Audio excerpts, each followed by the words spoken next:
Good morning, welcome to news analysis. నేను జ్యోత్స్న. డిస్కషన్లోకి వెళ్లే కన్నా ముందు వివిధ పత్రికల్లో వచ్చిన వార్తా కథనాలను ఒకసారి చూద్దాం. తెలంగాణ వార్తా పేపర్స్ చూసినట్లయితే ముందుగా ఈనాడు. ఇక్కడ పైన టాప్లో అతిగా తినకండి, ఎప్పుడు పడితే అప్పుడు తినకండి అనేటువంటి సూచనతో ముఖ్యంగా ఎటువంటి అనారోగ్య సమస్యలు వస్తాయి ఏంటి అనేదే ఒక కథనాన్ని పొందుపరుస్తూ టాప్లో ఇచ్చారు ఈ వార్తను. గతి తప్పించే అతి, తినడానికి ఒక పద్ధతి ఉంది అనేదే సూచన. అయితే కొందరికి గంట కొట్టినట్టు ఆకలి అవుతుంది, అది మంచిది, మంచి ఆరోగ్య లక్షణం. కొందరేమో గంటకు లాగించేస్తుంటారు, ఇది అనారోగ్యానికి హేతువు. మారిన జీవనశైలి ఆహారపు అలవాట్లను మార్చేసింది. ఒకేసారి అధిక మొత్తంలో తినేయడం, ఆకలైనా కాకుండా ఏదో ఒకటి తింటూ ఉండటం అనర్థాన్ని తెచ్చిపెడుతుంది అని చెబుతున్నారు నిపుణులు. నిజానికి మనకు ఆకలైనప్పుడు, ఆహారం కావాల్సినప్పుడు మన శరీరం చెబుతుంది, దాన్ని అనుసరించి తినాలి. కానీ ఇప్పుడు చాలా మంది మనసుకు నచ్చింది కదా అని ఇష్టం వచ్చినట్టు తింటున్నారు. అధిక బరువు నుంచి మధుమేహం దాకా అనేక రుగ్మతలను కొని తెచ్చుకుంటున్నారు అని చెప్పేసి కథనాన్ని ఇచ్చారు.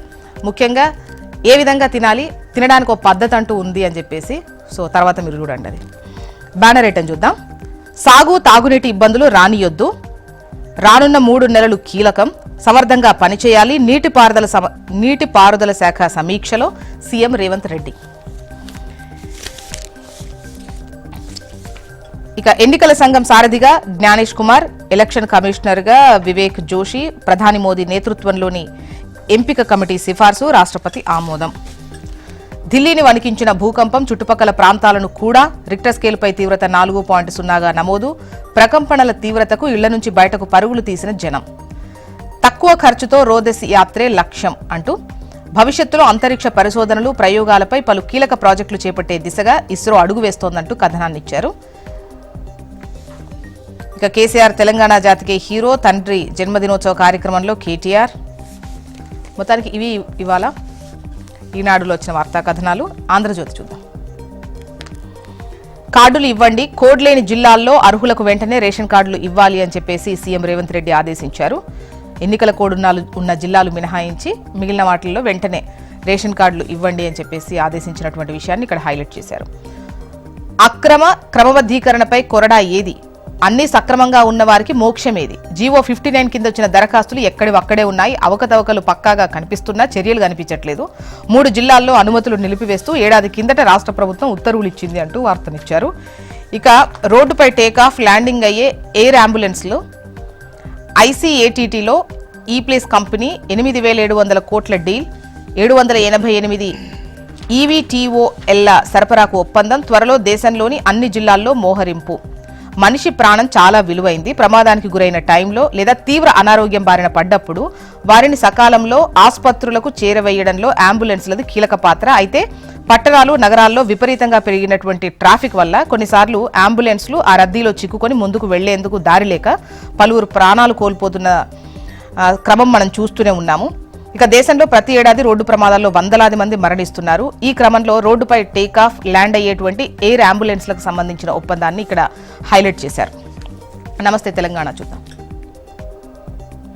ఇక్కడ 10 ఏళ్ల కేసీఆర్ పాలన, తెలంగాణ అగ్రప్రధాన అంటూ వార్తనిస్తూ రాష్ట్ర ఆవిర్భావం నుంచి పరుగులు తీసిన ఆర్థిక ప్రగతి, వాస్తవాలు వెల్లడించిన కాంగ్రెస్ సర్కార్ గణాంకాలు, దశాబ్ది ప్రగతికి అద్దం పట్టిన రాష్ట్ర గణాంక నివేదిక 2024.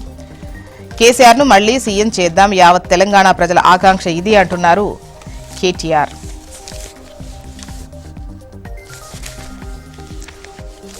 మరోవైపు మీ వైఫల్యానికి మాదా బాధ్యత అంటూ సీఎం వ్యాఖ్యలపై ఐఏఎస్, ఐపీఎస్ల గుస్సా అంటూ ఏం తప్పులు చేస్తున్నామో చెప్పాలంటూ ప్రశ్నలు. అంతర్గతంగా ఐఏఎస్ అధికారుల మంతనాలు. ఐఏఎస్లపై రేవంత్ వ్యాఖ్యలు దేనికి నిదర్శనం? ఆయన మాటలను ఖాతరు చేయడం లేదా? అందుకే ఐఏఎస్లపై అసంతృప్తిగా ఉన్నారా? రాజకీయ అధికార వర్గాల్లో జోరుగా చర్చ. వాయిదాల భరోసా, వారానికి 1 ఎకరమే ప్రారంభించి 22 రోజులైనా 3 ఎకరాల వరకే అందిన సాయం. Next Hans India. ఇక్కడ హన్స్ ఇండియాలో బ్యానర్ ఐటంగా మనకు Telangana rising, Telangana surpasses development state in economic growth. GSDP touches 15.01 lakh crore from 13.11 lakh crore in a year. And the swallow quake jolts NCR, alert for possible aftershocks. Nampally station set for historic makeover. ఇవి Hans ఇండియాలో వచ్చినటువంటి వార్తా కథనాలు. AP వార్తా విశేషాల్లోకి వెళ్దాం. పైన టాప్లో ఢిల్లీని వణికించిన భూకంపం అంటూ వార్తను హైలైట్ చేస్తూ దాని చుట్టుపక్కల ప్రాంతాల్లో కూడా భూకంపం వచ్చింది. రిక్టర్ స్కేల్పై తీవ్రత 4.0గా నమోదైంది. ఇక మెయిన్ ఐటమ్ విషయానికి వస్తే ప్రతి రాష్ట్ర రాజధానిలో బాలాజీ ఆలయం నిర్మిస్తాం అని చెప్పేసి నిన్న తిరుపతిలో అంతర్జాతీయ దేవాలయాల సదస్సు జరిగిన విషయం మనకు తెలిసిందే కదా. సో దానికి సంబంధించిందే వార్త. జరిగినటువంటి చర్చ విధానము, తీసుకున్న నిర్ణయాలు ఇక్కడ ఇస్తూ సంస్కృతి వారసత్వ పరిరక్షణలో దేవాలయాలు కీలకం. శ్రీవారి వద్ద తప్పు చేసిన వారికి ఇదే జన్మలో శిక్ష ఖాయం. అత్యుత్తమ రాజధానిగా అమరావతి నిర్మాణం. తిరుపతిలో అంతర్జాతీయ ఆలయాల సదస్సు ప్రదర్శన ప్రారంభంలో సీఎం చంద్రబాబు. ఆలయాల నిర్వహణకు తిరుమల ఆదర్శం. మహారాష్ట్ర సీఎం దేవేంద్ర ఫడ్నవీస్. చంద్రబాబు ఆదర్శ సీఎం అని ప్రశంస. గోరక్షణకు పిలుపునిచ్చిన గోవా సీఎం ప్రమోద్ సావంత్. తిరుపతిలో ప్రారంభమైన ఐటీసీఎక్స్ 2025 సదస్సు. దేశ విదేశీ ప్రతినిధుల రాక. ఇక అంగన్వాడీలకు వరం, గ్రాట్యుటీ అమలు, త్వరలోనే తీపి కబురు అంటూ వార్తనిచ్చారు. అయితే ఎమ్మెల్సీ ఎన్నికల కోడ్ ముగిసిన తర్వాత జీవో జారీ చేస్తారట.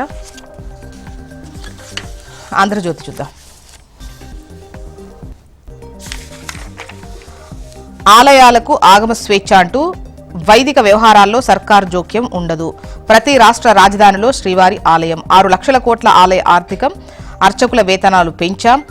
ఆలయాల అభివృద్ధికి 138 కోట్లు ఖర్చు చేశాం. గుళ్ల రక్షణకు ప్రత్యేక కమిటీ. ఆలయాల సదస్సులో చంద్రబాబు.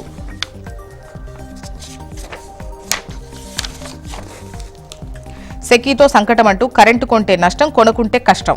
జగన్ పెట్టిన ఒప్పందపు పితలాటకం అంటూ వార్తనిస్తూ సౌర విద్యుత్ సరఫరాకు సెకీ సంసిద్ధత. రాష్ట్ర ప్రభుత్వానికి వరుస లేఖలు. 2500 మెగావాట్ల పంపిణీకి రెడీ.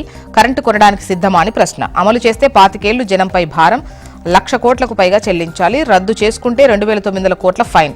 అదనంగా బేసిక్ కస్టమ్స్ డ్యూటీ. తేల్చుకోలేక ఇంధన శాఖ సతమతం. సీఎంతో చర్చించాక బదులు ఇచ్చే యోచన. సాక్షి. సొంత గ్రూపులకే ఉపాధి అంటూ 50 మందితో శ్రమశక్తి సంఘంగా ఏర్పాటు చేసుకోవాలన్న కూటమి ప్రభుత్వం. గ్రూపులుగా ఏర్పడ్డ కూలీలకే పనులు.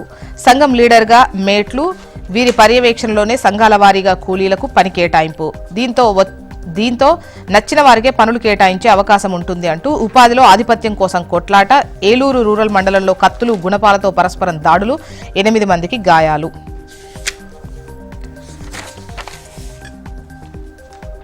హిందూ ధర్మం విశ్వజనీనం. అభివృద్ధికి ఆలయాలు ప్రధాన వనరులు.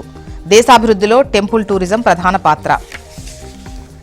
బెదిరించారు, బరితెగించారు. ప్రజాస్వామ్యాన్ని ఖూనీ చేసిన కూటమి ప్రభుత్వం. ఒక్క కౌన్సిలర్ లేకపోయినా పిడుగురాల వైస్ చైర్మన్ ఎన్నికకు రంగంలోకి దిగిన టీడీపీ. మొత్తానికి ఇవి ఇవాళ వివిధ పత్రికల్లో వచ్చినటువంటి వార్తా కథనాలు. ఇప్పుడు ఒక చిన్న బ్రేక్ తీసుకుందాం. బ్రేక్ తర్వాత డిస్కషన్లోకి వెళ్దాం. Stay tuned.